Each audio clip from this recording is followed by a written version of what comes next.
A very warm welcome back to The Explainer. We're having an all-important conversation tonight about the rights of domestic workers. This is off the back of the world marking International Day of the Domestic Worker. That's on the 16th of June every year. And tonight we're going to be speaking about this all-important issue. We have a great panel. We have an audience that is here, and we're going to be engaging them and you at home as well at Citizen TV Kenya, at Yvonne Okwara. Please do send us your views and your thoughts on this discussion. Allow me to introduce my panel. Joining us tonight, Rachel Mutaizi, who's Domestic Worker and Secretary General of the Domestic Professionals Association of Kenya. Asante sana for joining us. Michael Odwor is the Male Engagement Champion and ED of KPAT. We'll be asking what that is and getting an understanding of the work that is done there. Helen Apio is the Commissioner for Labour. And right next to her after that is Edith Murogo, who's the founder and executive director for the Center for Domestic Training and Development. Purity Jabor also joins us on the panel here, Gender Justice and Women's Rights Program Officer at Oxfam Kenya. Ladies and gentlemen and members of our audience here in this town hall, karibuni to this conversation. We'll be looking forward to your views. Tukipitisha mic, tafadhali, give us your views, very short, very quick, so we can get to as many views as possible na tusikie maoni ya watu wote iwezekanavyo in this hour that we have. I would like to begin Purity, with you, perhaps understanding the status of domestic work development in the country. Where are we with that, very briefly? I think I wish to recognize all the workers, domestic workers in Kenya and globally. Happy International Domestic Worker Days. You are appreciated, you're valued, and you recognize the immense work that you contribute to our well-being. For me, I think the status of domestic work development in Kenya, it's actually on the trajectory. There's a lot of progress, but we have more that we can do based on the current studies, but also considering the awareness that we are also being exposed to. Because I think today is when Kenya, at 1% Kenyans know that there is a day called International Domestic Work. So we are here today to create that awareness, to also share on the labor issues that, expose domestic workers to their work, but also to call on solidarity to ensure that domestic work sector, it is one of those realist sector that that can be utilized, can be explored to contribute to the GDP of the country. What are the major issues facing domestic work and domestic workers in the country, just real quickly? There is a study that Oxfam just concluded, published in May this year, and I think the study title was to establish the prevalence of GBV in domestic work sector. And one of the findings, very sad findings, is that it was established that one of the things is that domestic workers are still exposed to poor working conditions. And that I think we can agree on. Long working hours. Instead of working for the recognized 8 hours, they're working for extra hours, including waking up at 3 a.m. to ensure that the owners of the home, they are sleeping, they leave for work when they are already smartly dressed, they come back home when they are, they have conquered what they're supposed to do.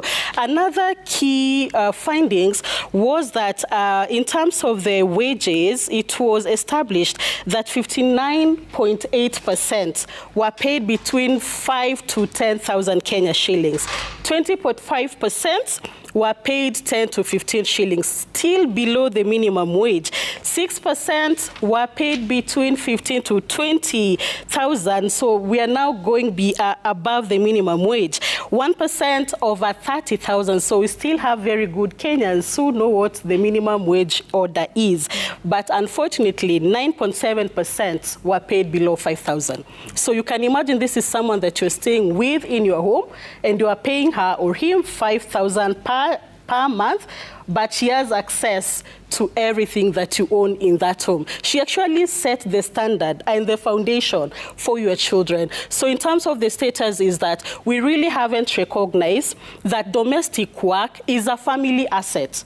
And these are the service providers that set the foundation for your children. So if anything that your child picks up, it is based on your domestic worker engagement with your child. Okay, that's some very interesting data and information that's coming out. Rachel, what is your personal experience and also as Secretary General of Domestic Professionals Association of Kenya. Talk to us about the state of domestic work from your perspective. Okay, Rachel Muteizi, a domestic worker and the Secretary General Domestic Professionals Association of Kenya. As a voice of the domestic worker, I say that in this sector, we are participating in the development of our, in the economy of our country by the services we are offering to our bosses, whereby we ensure that they leave their homes, they are comfortable, they are going to work, they know that their homes are safe, their children are safe. And who is a domestic worker to start with? Is someone who is working in a home where you might be a driver, you might be a professional cook, you are working for someone at home, you might be a gardener, you might be a housekeeper, you are a domestic worker. Probably maybe someone didn't know who domestic worker is. That is who we are. And the services we are offering to those bosses is the reason why they are stable where they are working, with our services that we are providing for them.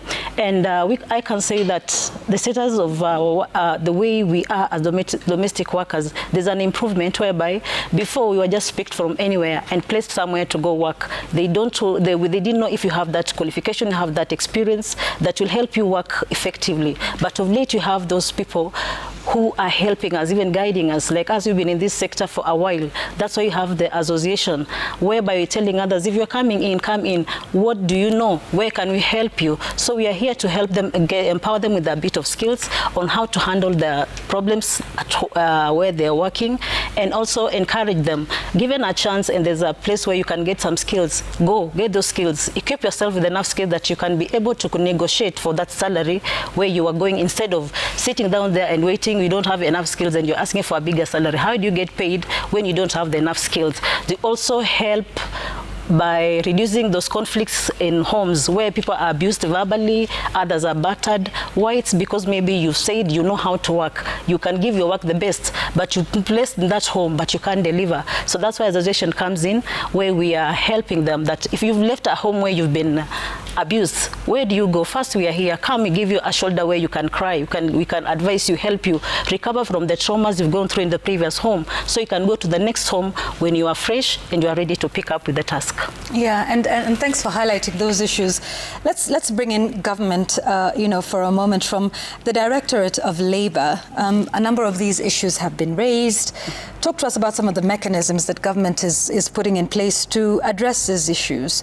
Labour provisions that are governing employment. She's talking about training that is required for those in the domestic setting. Just give us some of the safeguards that government has put in place to ensure fair working conditions. Thank you very much, Yvonne, for inviting us and providing this important platform where we can share and engage with the domestic workers, but also other stakeholders. Now, as government, we remain very, very interested in the welfare of domestic workers, and the government has done quite a lot in terms of ensuring that they have decent working and living conditions. And first and foremost, I think we all know, we all operate under a legal regime. And in the labor sector, we have labor laws, and we have labor laws that do not distinguish as to who you are or which category. And domestic workers really are entitled to all those rights that are accorded in the Employment Act and all other legislation that provide safeguards for labor. Besides that, we also have the National Labor Board, which is a policy making organ. It is the apex body, and it looks into the needs of the labor sector, and it has identified that there is a need to consider the welfare of domestic workers. And out of that, the Labor Board did give the go-ahead to government, the tripartite, employers and workers, to look into the issue of ratification of Convention number 189, which speaks specifically to the condition of domestic workers, both employed locally and those who migrate to work in other countries other host countries, for instance, those in the Middle East or elsewhere. The government has also put in place measures to try and professionalize domestic work. Through the National Industrial Training Authority, the government has come up with a curriculum and a course which, together with the Kenya National Qualifications Authority, then can award somebody who has gone through that course, and then they can stand shoulder to shoulder with other people as professionals in their own rights. All right. Yes. Where do you think the challenge lies? Because we're not short of laws in this country that protect domestic workers' rights, as of any other workers across all cadre in society. So where do you think the lapse falls? One, we have the issue of awareness. The level of awareness amongst Kenyans generally, and those who are seeking employment, as well as employer, as to what their obligations and rights are. We do have, perhaps you'll ask, what do we do as government? We have an inspectorate service that goes out to inspect workplaces and would advise employers and workers as to their rights and their obligations. In the case of domestic work, it is challenging because the workspace is in a private domain. Now, accessing, if an officer came and knocked to your door and said, I want to inspect, bring this document, contract of employment for the domestic worker, what is the condition, and would want to talk to that person, there'll be a challenge there. So that is another area in terms of awareness, but also the legislation. And these are some of the areas that the convention would help us work around to ensure that then we're able to have measures that are adequate and would raise awareness on the legislation, but also on the issue of rights. And then there's also the issue of economic power that we have. In terms of employment, informal employment, you'll have about 3 million who are in formal employment. And this 3 million most probably will have a domestic worker. Now, how much are they paid? Not our minimum wage today in the cities and municipals is 16,000 Kenyan shillings. And this includes also the domestic worker. So if somebody earns 16,000 Kenyan shillings, then are we saying they do not have a need for domestic worker?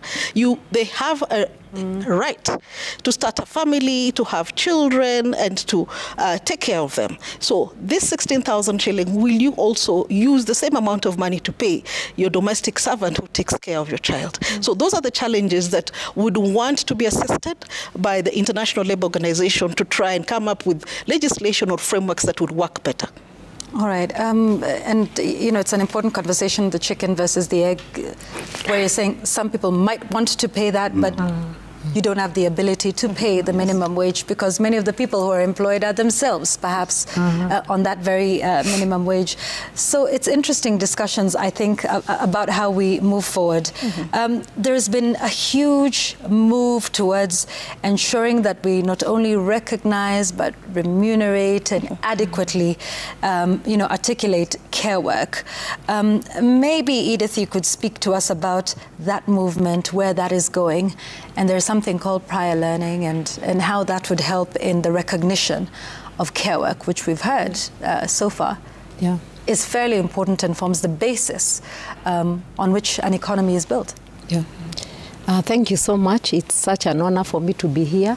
I am Edith Murogo from the Center for Domestic Training and Development. And for the longest, our organization has been working in the area of domestic and care work. When it comes to the conversation on care work is the work that we all do at home. We can talk about paid care work, and we can also talk about unpaid care work. And both of these segments of work really go to complement the economy, and they have been seriously undermined and underrated. So as regards the conversation to care work, what we are doing as an organization is to champion care work, to be recognized, to be redistributed. we realize that a lot of us just take for granted the work that is done at home by women, and mostly it is done by women and girls. We just take for granted that work. Yet it is a work that is very valuable, it is very important, and our homes cannot function without care work itself. So now there is that push globally for everyone to recognize care work, both paid care work and unpaid care work. And that is where now our organization is working with others in the sector, funders, communities, domestic workers themselves, caregivers, care workers, to ensure that care work is recognized and remunerated and redistributed. I think we should all take a share of care work wherever we are, so that we are not seen to overburden people who should be doing other work. All work is important. This is what we are saying, that whether it is a paid care work or unpaid care work, it is all very important, and we should all partake of that so that we can have functioning households. And if our households are functioning, then it means our economy is functioning, and then we are all thriving. But we should not have some people being held back because they have to take on care duties. Tell me, how would we go about quantifying unpaid care work? And maybe if you do quantify and say you work in a household, you don't get paid for it, but is there a way of quantifying that in a way that shows its contribution to a country's economy? Is that something that maybe would be important and would help towards the better recognition of care work? I think traditionally we didn't have that need, traditionally. Yeah. But now, because of the modern economies, I think there is great need now to start quantifying. If we are saying care work is work, then it means we have to come up with metrics of determining how do we now remunerate this work. I think that is a very big question. Yeah. And I think there's a project already going on. And I'm looking at my colleague over here because I think she can speak to that better. Okay. Because I think that is one of the projects of Oxford. And I think it is a very important project. I think it will contribute to helping us to come up with the matrices of remunerating care work, so that we know if I have been doing care work the whole day, for example, if I've been taking care of children, cleaning the house, I'm a woman who has decided to take care of my household, and maybe my partner goes out to work in the office. How can my work then be measured? Am I also contributing to a successful family, household, and economy? Right. Yeah. Yes. And I think it'll go away in recognizing it and articulating it better. We'll come back and talk about what that work looks like when we speak about solutions, and maybe that's one of them. As Edith has said, these are rights mainly of women and girls who are working in the sector. Michael, I'm curious to know, you are a male engagement champion. Yes. What is that? What do you do? And how important is the work that you do in terms of developing, the rights of domestic work? Thank you so much, Yvonne. My name is Michael Pitodwur. I am the ED for KPAT. And I wear two hats here, one as a male and also as a human rights defender. First, I must recognize, just as my colleague here said, that when you have a wife, I have a wife at home and she's not working. Nowadays they fear saying that I'm a housewife. Why so? Because as the society puts it, it has been pegged that domestic work is a chore. In my context, it's not a chore. It is just work like any other work that someone does. So it is important as a man first to recognize that this person is at home, this person is looking after the children, this person is taking care of my needs. She's also cooking in the context of a wife. If you have a house manager, the house manager is doing as equally that you would have as well do. So how best would you be able to appreciate whatever little steps that she is doing, apart from even the payment that is done? Is the payment or rather remuneration enough to sustain that kind of a life?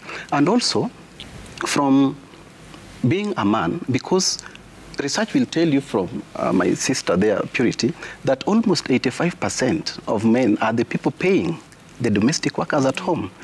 That means that they should be at the center stage of this conversation. Yes. If they are left behind, they wouldn't even be able to tell the kind of frustration that the domestic workers are going through within those particular places. As a human rights defender, we cannot speak about domestic work, and at the same time, you don't even understand what are the challenges that they are facing. Yeah. Right now, they are talking about the Employment Act of 2007 or 28? 2007. That is still in place. To what extent is this act speaking to realities yeah. with regards to is it so specific to that angle? It is just generalized. Yeah. But we need it to be cracked down so that it can be something that a domestic worker can peg on and say, this is my right with regards to this. And also, as a human rights defender, there is need for access to information to these people. Because if you get them at their vulnerable point, they'll be able to, they're likely to be manipulated in the process. So they need to have understand their rights. They need even to know the environment in which they are working on. Take a case in example. We have heard of people going to Dubai or wherever, and we are getting cases that these are being taken back, some of them dead, some of them alive, but under a very pathetic situation. Yeah. What are the mechanisms the government is putting in place to defend those kind of? So we need a robust system that cooperates the domestic workers in totality, not just pegged on a generalized as workers or other Employment Act within that framework. Right. Thank you. Okay. And you raise an important issue about migrant workers because, you know, we see rights being exploited not just locally, but those abroad as well. We'll come back and talk about that as well. I want to engage the members here of our town hall. Unaweza tumia lugha zote mbili za kitaifa, Kiingereza, Kiswahili, whichever you're comfortable with. Tunaomba maoni au swali fupi moja. Nani akona swali? Okay, so nitachukua mbili pande hii and then so kuna mwingine ameinua mkono? Okay, yes, so kuna wawili hapa. Tunaweza anza na madam. Tupatie tu jina briefly ndio tu. My name is Damaris Kahayanga from Mukuru kwa Ruben, a domestic worker. Yeah. My question goes to the government. Our theme today is domestic work is real work. Does government recognize domestic work as real work? Or because I feel like as a domestic work, my work is not recognized as any other job. Thank you. Good evening. Thank you. I'm Metrin, a domestic worker, and thank you for this discussion, Citizen. So my question first goes to the government. During the Labor Day celebrations, Mr. President himself said that they are going to ratify the ILO laws, C-189 and C-190. How is the progress on those acts? Then again on that, we are hearing about these rights of domestic workers' rights. Are these rights only written on paper? Or is there any action that is going to be taken practically so that to reduce the abuses? Okay. Then finally, if I finish with this, I'll say that... One? Yes. Okay, thank you. Ya mwisho sana. Ya mwisho sasa. Okay, the last one is that on the rights, how are you going to educate the literate, or okay, lack of a better word, someone who is not conversant with English or Swahili? Okay. How are those rights going to reach them? And how are they going to know their rights? Okay. Thank you. Thank you very much. Important questions. Can we take this side and then we can handle those three? Thank you so much. My name is Peter Karaoke, fourth-year student, MKU. So my question goes to the government. You have said that the minimum wage is about 16,000, but we all know some of the domestic workers are paid even less than 10,000. So I want to know, like, as the government, what mechanisms have you put in place to ensure that the employers pay the domestic workers the minimum wage. Thank you. Yeah, good one. All right. So it looks like a good number of the questions are to government, naturally, who have the duty of care and the responsibility here. So shall we begin with domestic work is real work? Does government recognize that theme this year? Thank you for that question, and it is very important that we understand where government stands as regards matters of domestic work. And the answer is yes, government considers domestic work as real work. And why do we say this? Yes, we have the Employment Act, which provides the minimum terms and conditions, rights and obligations of employers and workers. There is the regulation, the minimum wage order. And this minimum wage order, and this normally lists issued, traditionally it has been annually. This year we didn't have that, but last year there's the last issue by the Honorable Minister. We have the very first category of workers include domestic workers. And who is a domestic worker? Domestic worker is somebody who works for the household. And those who are listed there, we have an ayah, the one who takes care of the child, the caregiver. We have a housemaid. We have sweepers and cleaners, because those are some of the jobs or chores that you perform in a domestic setting. So it is valued and based on certain parameters, just like for other categories like drivers, machine operators, and so forth. So the government recognizes domestic work as real work. Okay. Yes. The next question, Metrin asked about ratifying the ILO laws. What's the progress with that? Ratification of Convention number 189, which is for domestic workers, is one that the government is keen. And sorry, maybe you could enable our viewers also understand what those laws are, what they say, and you know, because this is a moment we're using to raise awareness. So maybe if you could just give us an overview of what these ILO laws are about. Okay. Okay, the ILO laws are international laws that have been made by the International Parliament. And the International Parliament has 178 countries of the world who are members, of which Kenya is one of the members. So in 2011, the ILO, the International Labour Conference, adopted an international law, which is now referred to as Convention number 189 on domestic workers. It has several others, 190 laws, but we're speaking today about domestic workers. So what then do we mean by ratification? Ratification means once the convention is adopted, a standard is adopted, then the member countries are called upon, they're invited to then give formal consent, a formal acceptance to be bound by the requirements of that law. Because you have the laws that you make in your parliament, but you also have international law, and which then you will account to the international community besides just the local community that you have. So Kenya needs to exhaust its internal process before it goes forward to the International Labour Organization to commit itself. How will it do that? We have a process that is laid down in our national laws, the National Treaty and Ratification Act. That act stipulates the steps that should be taken before we commit ourselves. So at what stage are we? Yes, at what stage are we? We have, the government has formed a tripartite committee that looks into those issues, which comprises of employers and workers and government, because the ILO Convention first requires that, but also we have other people who are on board. Are domestic workers in that conversation, in this tripartite conversation? They are, Rachel and her team, and perhaps those who are represented here, are they seated at that table? not at the moment at that table, but we are involving them at this stage. Okay. Now, the first and foremost, we got the go-ahead by the National Labour Board, and also we are taking note of the presidential directive that we worked towards ratification in 2023, 2023. Yeah. Now, we have had a roadmap drawn on how the steps that we will take, which can be shared with all of you.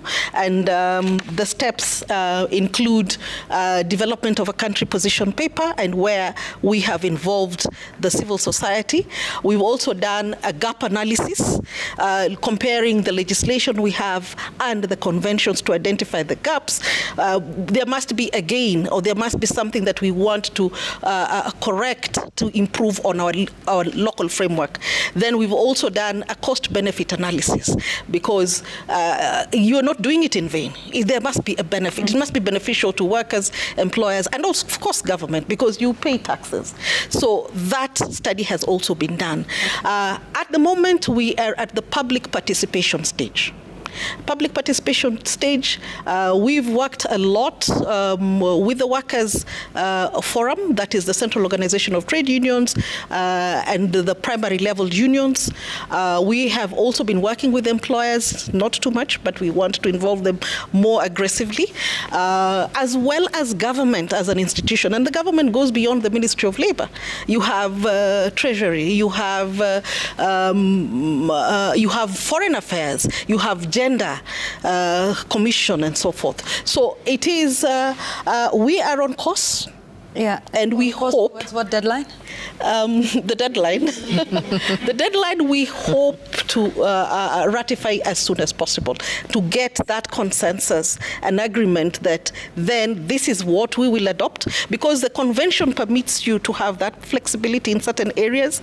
Then we need to agree when we do that, because once you ratify, what follows is monitoring. You're subjected to processes to account implementation. And I understand that, and all of those processes are very important. Yes. It's just maybe as we raise awareness on a day like today, Kenyan workers might want to know, I mean, usually you have a time frame, right? And then you work with the end in mind. So we should have done this in 6 months, 8 months, a year.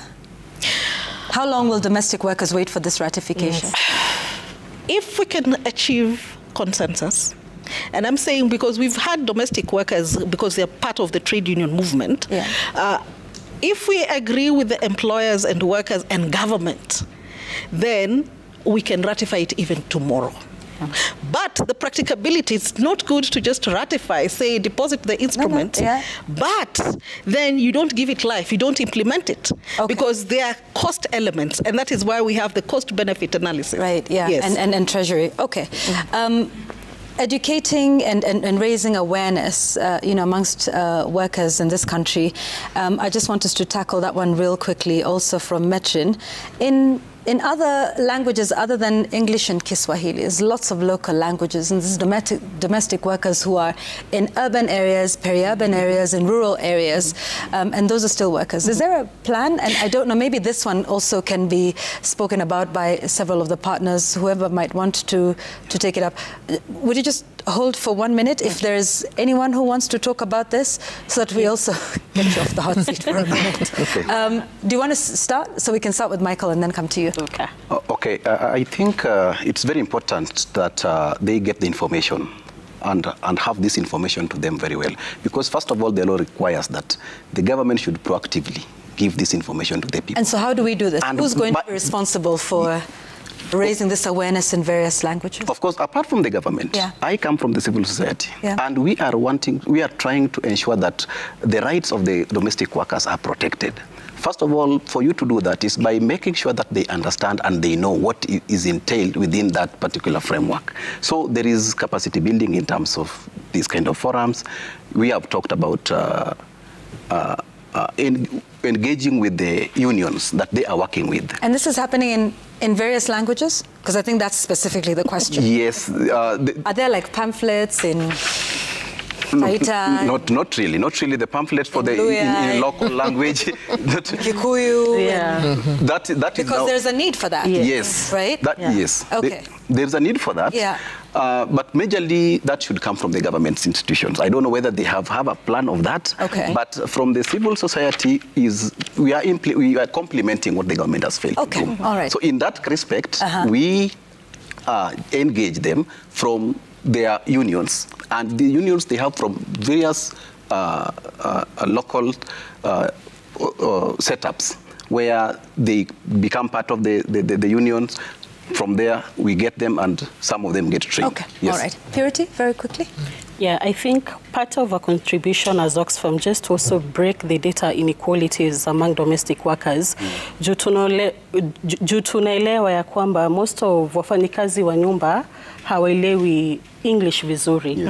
Juu saa zingine tuko hapa tunazungumza very big words in English, but hiyo tukisema ratification, hata tu nikisema tu ratification, how many domestic workers won't understand hata your ratification inamaanisha? How many workers, not just domestic, even employers? Yeah. Big English. You know, Metrin ametuangushia hapa maneno. Ratify, ILO laws, C189, C190. I mean, this is tough stuff for anybody. Yes. So, kitu ambayo tunafanya kwa one of our projects as Oxfam ya Time to Care and We Care project, tumetengeneza popular version. Na popular version tumechukua ile ya NITA ya kutrain domestic workers, tukai-customize, tukaitengeneza ikakuwa very simple English, but wakati tunazungumza na wafanyikazi wa nyumba, tunazungumza kwa Kiswahili. Tunaambia hivi ndio mtaratara inakaa. So wakati hata boss ama mama na kuandika job, hivi ndio vitu zenye inafaa uangalie. Alikupata aje, alikufikia aje, uko na mahali mmeandikishana mkataba na yeye. Kama hapana unasema hapana, maana hii labor law haimaanishi ya kwamba tukikuwa na sheria tutafanya vitu vile ambavyo tunataka. Inafaa kama ni kuratify, tunairatify hadi manyumbani. Na ndio kwa maana part of our engagement we are targeting wale waajiri wa hawa wafanyikazi, the employers. Na tunawatake through the labor laws, na tunawapeleka through hiyo curriculum. Na tunamwambia wakati msichana wako wa kazi atakupeleka kwa labor office, these are the consequences ambayo utakuwa sheria, utachukuliwa sheria kulingana na hii law. Tunawambia pia wakati pia unaleta msichana nyumbani, inafaa umwambie kazi yako haswa ni nini. Na ndio kwa maana tukisema ni kazi ya government kuratify, wakati hiyo muda haiko, it is not well certain. Tunafanya nini kama sisi waajiri wa hawa wasichana wa kazi? Tunaambia mwajiri, wakati unaandika huyo msichana kazi, inafaa umwambie hapa ndio mwisho wa kazi yako unafika. Ni just like any other formal employment. Wakati una sign contract, unaambia unafanya kazi 8 mpaka 5. So the same way, inafaa umwambie kazi yako inaanzia hisa hadi hisa. Na hizi ndio section ama eneo ambayo haifai ufike. Wakati unaambia msichana ni serve chakula kama umeketi kwa kitanda, hiyo ni GBV. Juu kwa nini mtu akuserve chakula kwa contract au kumwambia time ya chakula utakuwa unaniserve nikiwa kwa bedroom yangu? Ulimwambia time ya kukula ni wapi? Dining table. So wakati tunakuwa na hizi mazungumzo, sisi hutumia Kiswahili na tunafanya kazi na Youth Alive majenzi wetu ambao pia wanabadilisha hii Kiswahili inakuwa Sheng, inakuwa kina Lombotov. So wakati, because most of the domestic workers are young people. And me speaking as a young people, I know Kenya inamaanisha kuwa young person in this country. That wakati sipatiwi good information, nitajipata kwa ngori. Na wakati ngori inanipata, huyo bosi wangu, huyo mama mwenye amenika job, huyo bosi, atasema hata ni juu. There is nowhere ya kudhibitisha amekuandika kazi pale. Kweli. Okay. So maybe I can also contribute. Na mwajiriwa. Yes, please go ahead. So I wanted to just share that CDTD create hubs, community hubs. Tuko na hubs sahi kama 10. Tuko na hub Mathare, Kawangware, Kibira, all these places. And in these hubs, tuko na hub leaders wako huko. These hub leaders are people who are very well trained to look out for other domestic workers, to bring them together, to teach them about their rights, and also they can receive any complaints that these domestic workers may have. So the first thing that we did ni kuchukua hiyo ILO Convention C189 na tukai-translate in Kiswahili so that now tunaishare vizuri sana na tuka-educate our hub leaders ndio waweze kuishare na kuielezea. And so I think we have discovered over the past 20 years working with domestic workers or working alongside domestic workers that si kila mtu anaongea Kizungu. And again also in some extreme cases kuna hata wengine hawaongei Kiswahili. So the best we can do for now ni kutranslate kwa Kiswahili na hayo ndio tumefanya. Now, we also run a training program, a very successful training program ya domestic workers. At the training program, vile tunafanyaga for local domestic workers because there are different entry requirements for migrant domestic workers. For local domestic workers, mwalimu anaenda chini kabisa in terms of lugha. Mwalimu anakuongelesha na lugha ile unaweza elewa. Mwalimu ana make sure that anakuelezea the practicals of it. For example, huu ni mkeka uko hapa mbele yetu.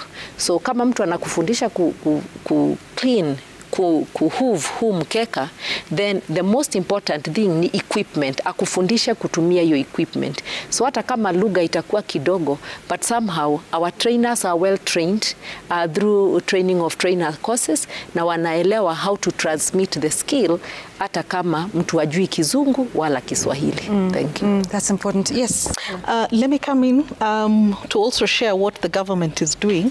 We have a plan and which the rollout should be this month, if not the earliest is this month, but we plan for the next financial year because we operate on a budgetary cycle.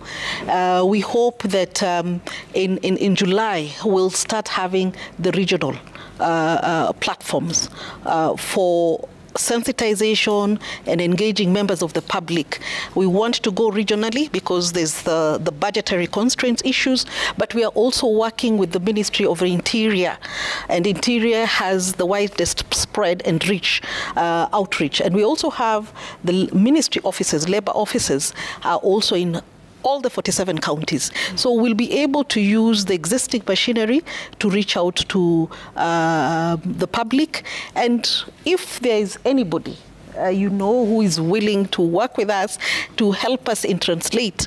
We have 52 Kenyan communities, so that in that fora we'll be able to engage. We'll be glad to register them as part of our team. Okay, great. Yes. Rachel, lazima I'm sure nikupatie. Sunona mikono iko juu. I will have you have the final word. Hiyo ni lazima for sure. So I think last time tulichukua mbili pandeu. So wacha nianze huku. Yes, you madam, alafu next to you. Fupi teke tukienda. So my name is Duncan. Yes. Youth Coordinator, Rays of Change and Hope. So my question is, how can we reframe domestic work so that it's seen as a real profession and not as an help? Okay. And then, so that it can be seen as a work with real value. Thank you. Thank you for that, Duncan. Madam? Kwa majina ni Jane Achinga Luto kutoka Mathare Hub. Swali langu ni, mara nyingi tunapata wafanyikazi wa nyumba wanapitia gender based violence, na kama venye CDTD wafanyikazi wa nyumba wanatrainiwa vizuri, wanatoka shule kama wanajua rights zao, lakini wakienda kufanya kazi huko nchi za nje, hawa wanawadhulumu saa zingine juu wakiapply hizo rights zao ni kama hawaelewi, hawajui hizo rights ni nini. Saa unapata wengine wanateswa mpaka wanakufa. Saa maneno ikirudi huku serikali ni kama hawafuatilii sana. Saa tunauliza kwa nini? Juu wakiraise complaint inaenda tu hivi hawafuatilii sana, hawapati haki yao. Shukran Jane. Karibu nawe. Acha niongee na lugha ya majenzi. Mimi naitwa Alvin Ayeko from African Boy Child Network. So question yangu ingekuwa just so kuna domestic workers wengi. Okay, kuna the numbers wenye tunajua. But what about wale wenye probably wako kwa unions? They're just workers. What about those numbers? What about them? How do we reach them? Yeah. And then probably one thing tumeongea kuhusu ni awareness.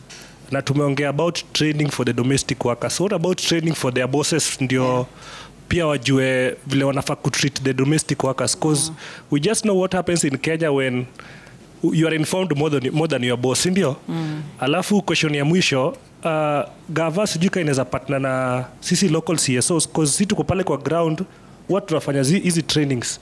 And I think watu kama Youth Alive and Oxfam huwa wanatusaidia kufanya, but probably hatuwezi fanya more because of issues ka funding.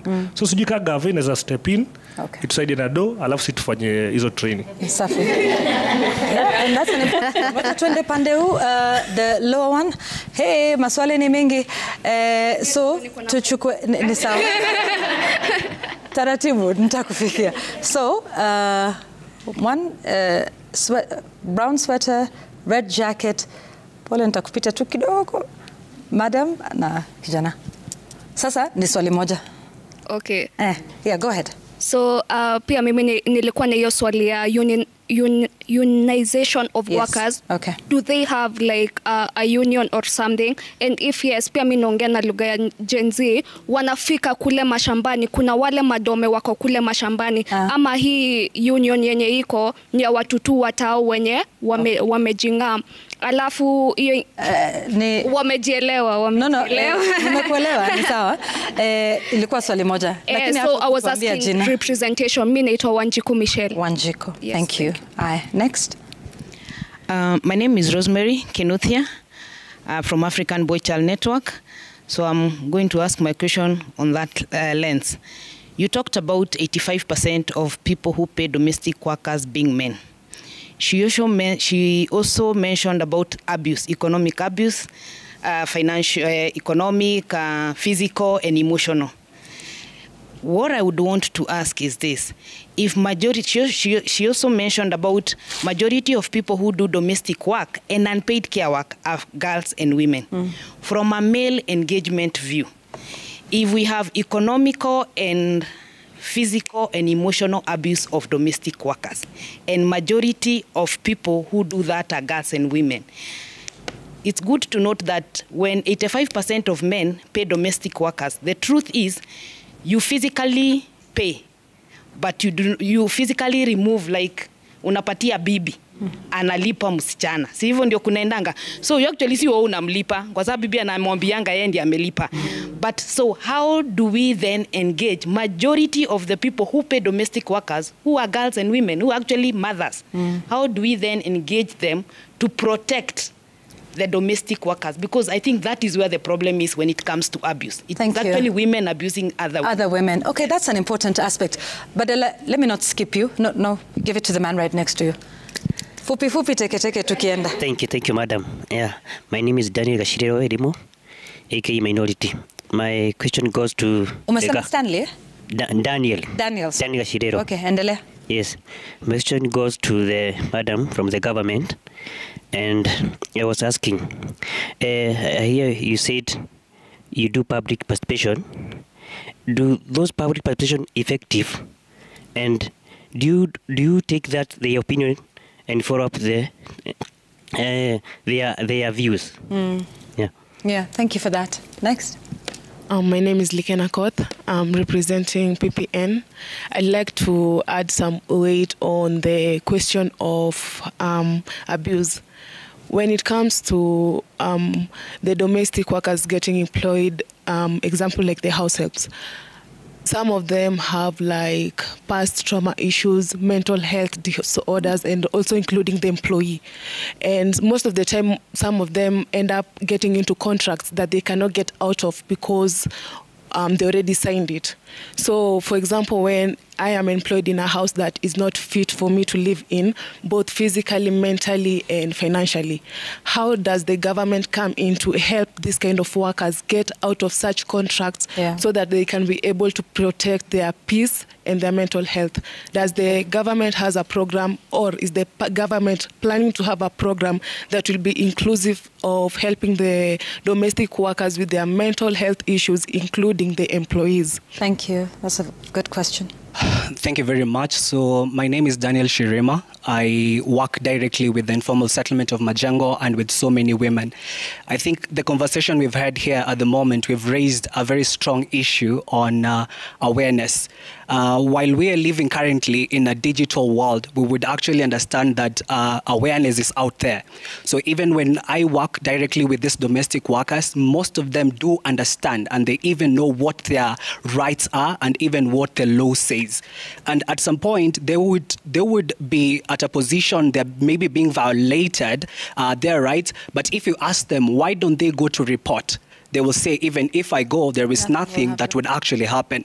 So this actually shows like there is a mistrust between these domestic workers and even the system itself. So how are we going to bridge this mistrust? And if it comes to issues of the employers or these people who, sorry to say, sit on the big offices and all, in 2020, something that is so much into our picture, the KEMSA, we saw what happened. He was protected by the employer's law, and also there were many laws that were protected him, whereby he had to go through the due course. The procedures were supposed to be put in place. But let's say a domestic worker is working at our homes. When something gets to happen to them, atachoma pale sufuria, the first minute what happens, umefukuzwa kazi. Mbona wendi kuripot hapana, ndaenda kwa nyumba ingine. They fear going to these institutions. The question is why?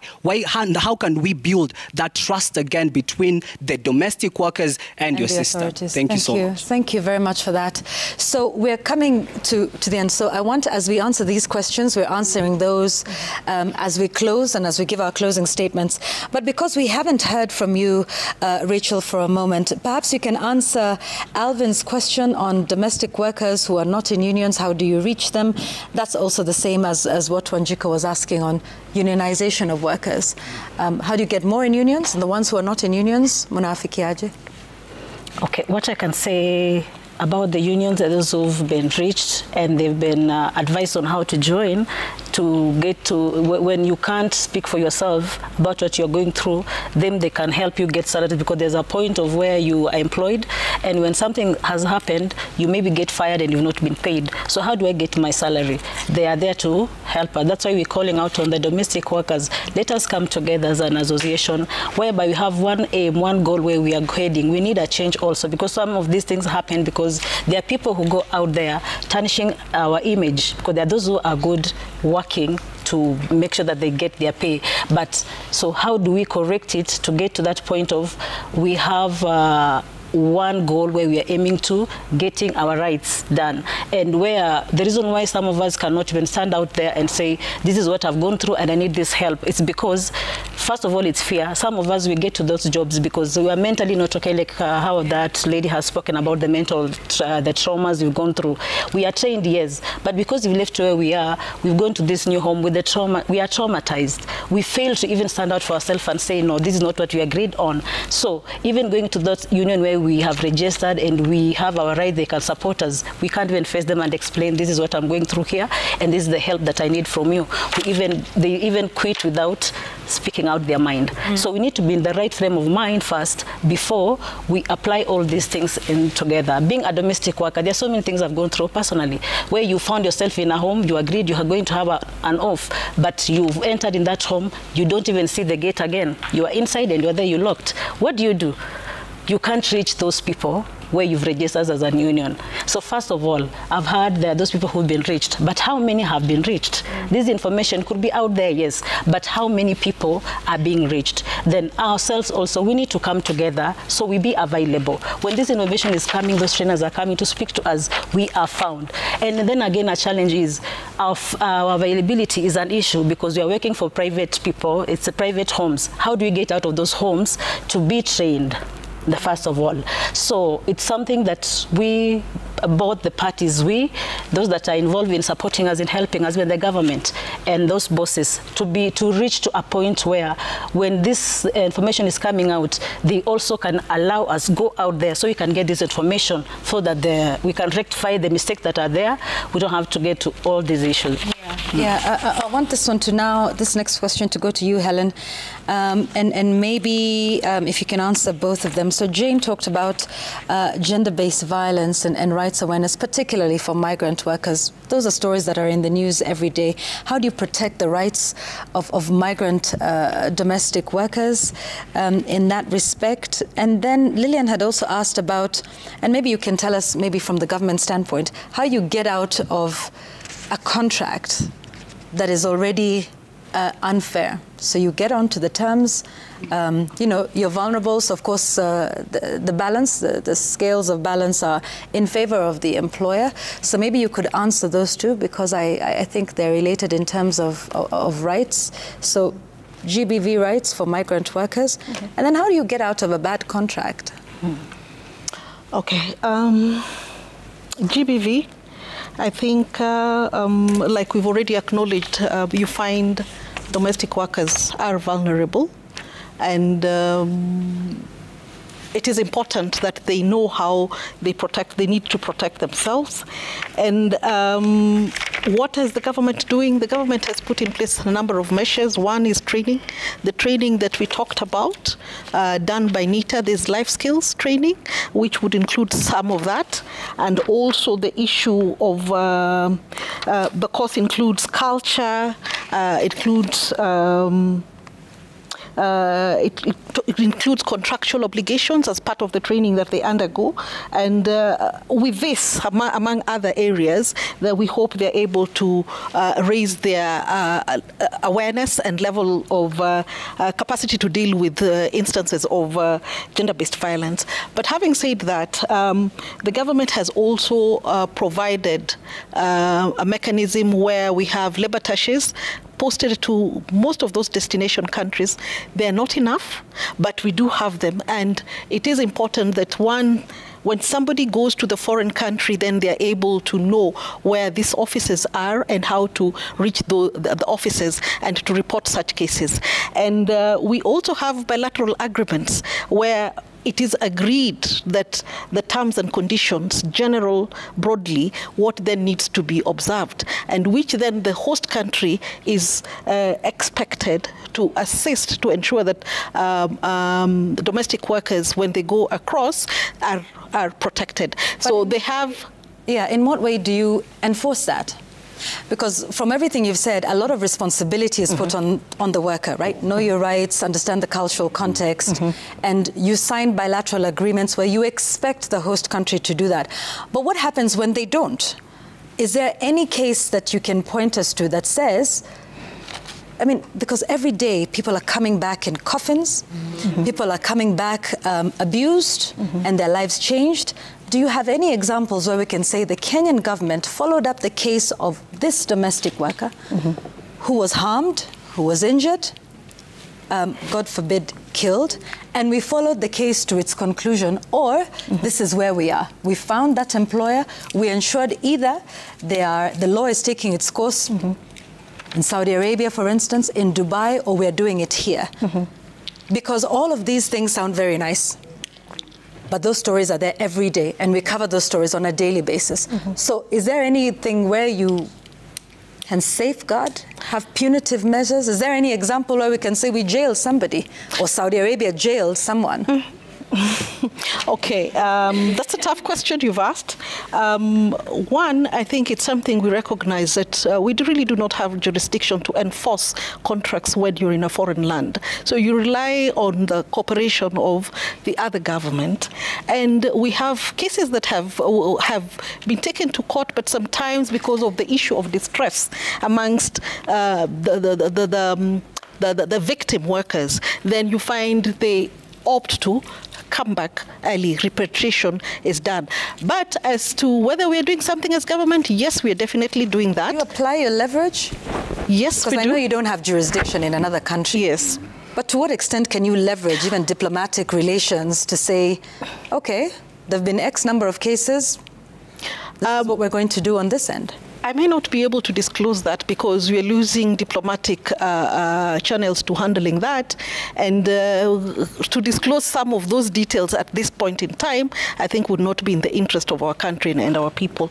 But we are taking that and we are reviewing the bilaterals, and we are also intending to post more attaches because of the vast ground in terms of the destination countries. Okay. But in terms of they're free to go through the dispute resolution process in the host countries, but also here we deal with the foreign employment agencies who had a role in their recruitment to ensure that whoever they partner with in the other land ensures that Kenyans who get jobs in foreign countries are well taken care of. Okay. So we do have that, and we have a vetting procedure, and they take out licenses every year, and those who have not been cooperative or have had bad cases, we have cancelled their license. All right, just a very quick one. Lillian asked about how to get out of a bad contract that you get into. Do you want, you want to take that up? Fine, go ahead. Yes. So I think, to share some experiences, it is very difficult for them sometimes to cancel these contracts even when they don't work. I know we have an ambitious program of exporting or of taking people to work in outside countries, promoting labor mobility. I'm sure you have seen it in the media, all of you. But one of the biggest problems that we have is that we don't have a very good protection mechanism for our people when they are there. So at the point where I realize that my contract is not being respected, there are very few options for me. And one of the things that we are advocating is, can we have a shelter, or can we have shelters so that our workers fleeing abusive employers or non-performing contracts can have a place of safety where they can seek help, and from there they can get helped. And I speak this with the full knowledge that we have the embassies, of course, and then we have the labor attaches that Madam Commissioner, you talked about.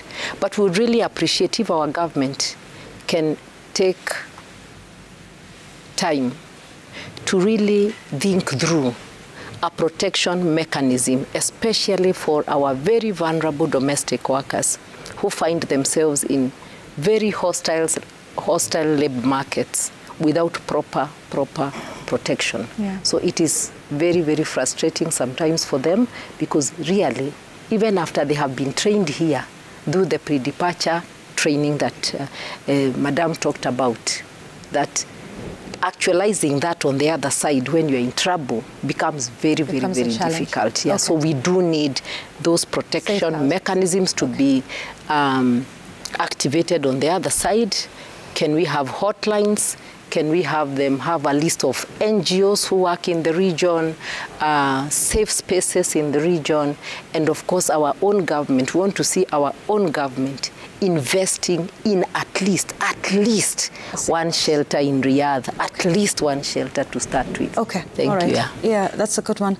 I would like maybe to hear from you, Purity, on the question about reframing domestic work. How do we do that, and how do we ensure? I think Rosemary had also talked about, there's gender-based violence, but if their direct sort of point of contact is the women who are the heads of the household, and I'll come to you, Michael, in a moment, but sometimes this is women on women. And you've put it very correctly. The point of contact are women. Yes. Because based on our culture, I come from a very minority community called Terik, and the place of women and girls, you can't even speak about it. It takes a lot for a young woman or even a woman to speak up and take up other opportunities in life. So based on the cultural norms that we've already been structured in, is that kazi za nyumbani ni kazi za kina nani? Ni kazi za wanawake na wasichana, mesahau wasichana. So huyu msichana anakuwa nurtured, wakati ana grow, anajua kazi za nyumbani, I'll be behaving like mom. And my brother Tom will be behaving like dad. Our curriculum has also exposed us to the same gender roles. Hello, children. It was about Mary and Tom. Mary was always taking care of the baby while cleaning the dishes, and Tom was doing what? Play. Soccer. The mother was always carrying the baby, their little baby, but the dad was always driving. So we've already been cultured that kazi za nyumbani ni kazi za wanawake. And because of that, then it leads us that majority of domestic workers are women. And globally is that based on the ILO status, we are at 75.1 million domestic workers globally. And Kenya is taking up over 2 million of that statistics. And when you go lower, is that 93% of that data locally ni wanawake ndio domestic workers. So wakati tunasema the first contact ni wanawake, ni kwa sababu tumeona wanawake hizi ndio kazi zao. Lakini we are also saying that the care economics doesn't say that kazi za nyumbani ni kazi za wanawake, because the government is missing a lot of money from this potential economy. Being the 5th biggest economy globally, the purple sector, we call it the purple sector. If we don't recognize it as a sector to inject more money, actually right now when you're talking about finance bill, what proposal did you guys make on the care economy? That instead of going for our payrolls, please invest more on the care sectors. Ensure that there's access to water, there's availability of ECDs. Ensure that I'm spending less time as a woman taking that child to the hospital, that I can use that time to invest in other economic engagement. So we are actually changing that narrative. We no longer talk about care or domestic work as a responsibility. We are talking about care and domestic work as a duty. Because when you say a duty, you are going to value it, you are going to ensure that the safeguards that you're talking about are already in place. Na sisi kwa maana ni watu wa mtaratara, we know what the government is doing. Sindio, part of the progressive work that we've done at Oxfam, it is to undertake studies that have already quantified the number of hours that women, including domestic workers, are spending in performing unpaid care work. And in Kenya, women are using more than 5 hours compared to men performing unpaid care work. That is even when you go for job opportunities, majority of the managers are men. Because huyu mwanamke, kuna time because she is a woman, she has to go for maternity leave. Yes. Do we have employers who are ready to recruit to expectant women at 8 months? So that is where we begin. We are shifting that narrative that we are now recognizing domestic work is work. That is why with other voices, we are amplifying the contribution that they are making to the country so that it can be invested in and we get impacts that the next GDP, I'll be so happy if I hear the central bank mentioning very specific that beyond these, this is what domestic work has contributed to the Kenyan GDP in 2025. Absolutely, thank you for that. Michael, as we close? Just on her note, I think that is why I'm here. If you can see the panel, that's why I'm here, to create the balance. Because from time to time, men has been accused, perhaps for not supporting, and statistically it's true. Men, from the patriarchal point of view, it is the work of a woman. But we come in to compliment and say, no, it is like any other job that he is doing. It's like any other job that even my daughter could have done somewhere else. If someone's daughter is in my house, let's take for instance, how many men even go to schools to go for parents' meeting? Even just ask randomly here and ask them, give me the name of the school of your class teacher's child. You'll find out of 10, only 2 perhaps have that. That tells you that they have delegated the duties to the mothers.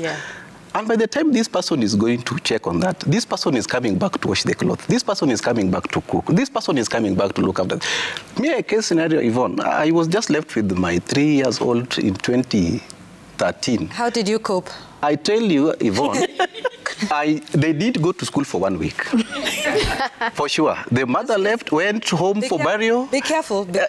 No, that's the truth. That's the truth. They need to go to school. The government is sitting right because reason being, you cannot imagine just waking up from 4.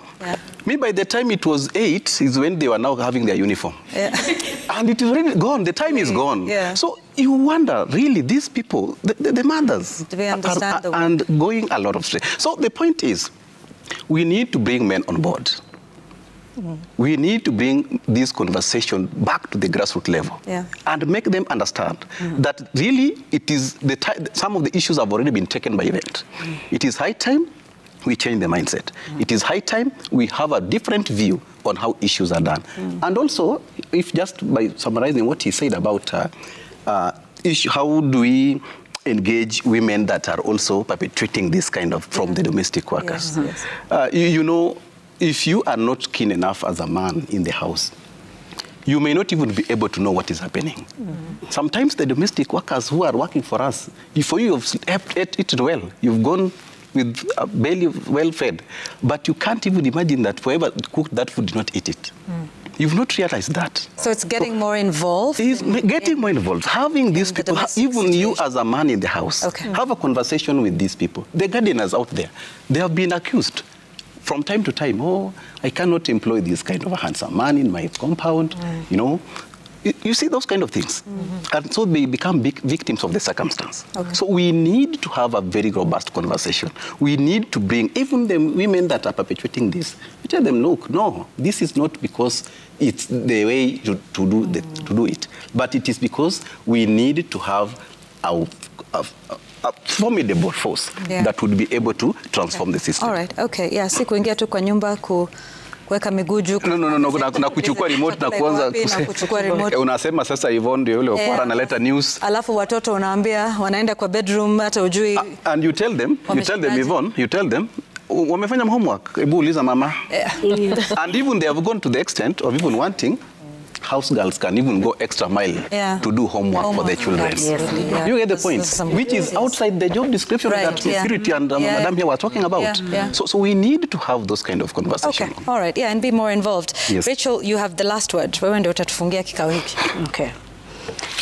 So mimi nishukuru sana mtaka kuongea kwa hiyo lugha because kuna wengine pia labda natuangalia hawaelewi hiyo kizungu. Niambie wasichana ya kwamba tunafanya kazi mzuri. Tunasaidia ekonomi yetu ya Kenya kusimama because wadosi wetu wanaingia kazini wakiconcentrate na hiyo kazi yake because sisi tuko hapo kuhakikisha hiyo nyumba iko sawa, vile wale wako kwa nyumba wanajua vile wamama wewe mwenyewe alibaki na mtoto akashindwa, that we go an extra mile kufanya hizo kazi because wamama nyumba wanapatanga time hata ya kukaa chini watulie.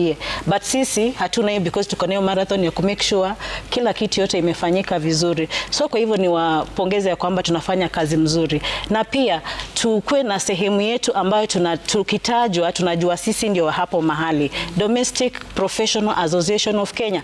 Mtu ameuliza akasema tutafanyaje ikuwe professional, ni acquire skills. Sio lazima ukue umeenda college ndio unaitwa a skilled person. Mtu anaweza kufunza, anaweza kuambia hapana hii carpet inafagiliwa hivi, ufagie vizuri. Ukifagia vizuri unajibeba kama a professional person. Vile una address hata wewe mwenyewe, vile una communicate aje huko nyumbani. Ni wewe una abuse watoto pia kwa sababu mama amekuwa abuse, ama unawachukulia ile hawa ni watoto hawana hiyo maneno. Tukue watu ambao tuko na hapo kwetu, tuambie wenzetu kujeni tukue pamoja. Ndio hii information tunaambiwa na serikali, wakitutaka tunapatikana. Tunasema we are here. Tueleze, tufundishwe, tujue ndio tuweze kurekebika pia. Na tukiona wale wanafanya mabaya kama wale wana poison maji kwa nyumba ama wale wanachapa watoto, we tell them hivi sio hivyo, kwa sababu sisi tunataka tukue professional.